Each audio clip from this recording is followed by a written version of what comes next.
হানিয়া আমিরের পর এবার বাংলাদেশে আসছেন জনপ্রিয় পাকিস্তানি অভিনেতা আহাদ রাজা মীর। সম্প্রতি অভিনেতা নিজেই বিষয়টি নিশ্চিত করেছেন তার ইনস্টাগ্রাম স্টোরিতে। তিনি লিখেছেন, হে বাংলাদেশ, শীঘ্রই দেখা হবে। সাথে যোগ করেছেন বাংলাদেশের জাতীয় পতাকার ইমোজি। তবে তিনি কখন, কোথায় এবং কী উদ্দেশ্যে বা কার আমন্ত্রণে আসছেন এ সম্পর্কিত কোনো বিস্তারিত তথ্য এখনো জানা যায়নি।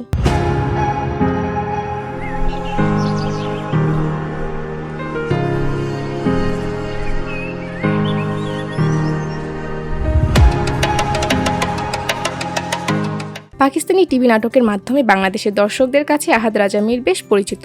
বিশেষ করে তার অভিনীত ব্লকবাস্টার সিরিয়াল এহ দেওয়াফা তাকে এদেশে ব্যাপক জনপ্রিয়তা এনে দিয়েছে। 2017 সালে রোমান্টিক ড্রামা ইয়াকিন কা সফরে অভিনয়ের মাধ্যমে তিনি বিপুল পরিচিত পান। এই চরিত্র অভিনয়ের জন্য তিনি সেরা অভিনেতা হিসেবে লাক্স স্টাইল অ্যাওয়ার্ডও জিতেছেন। তার আরও উল্লেখযোগ্য কাজের মধ্যে রয়েছে আঙ্গান, ইয়ে দিল মেরা এবং সাম্প্রতিক হিট ড্রামা মিমসে মহব্বত। এছাড়া ধুপকি দিওয়ার নামের একটি ওয়েব সিরিজেও তাকে দেখা গেছে। পাকিস্তানি কাজের পাশাপাশি আন্তর্জাতিক অঙ্গনেও তিনি নিজের মেধার ছাপ রেখেছেন। তিনি অভিনয় করেছেন বিবিসির মিনি সিরিজ ওয়ার্ল্ড অন ফায়ারে এবং জনপ্রিয় স্ট্রিমিং প্ল্যাটফর্ম নেটফ্লিক্সের সিরিজ রেসিডেন্ট ইভিলের প্রথম সিজনেও। আহাদ রাজা মীর তার অভিনয় জীবন শুরু করেন 2010 সালে মাত্র 17 বছর বয়সে হাম টিভির রোমান্টিক ড্রামা খামোশিয়ানে একটি ছোট চরিত্র অভিনয়ের মাধ্যমে।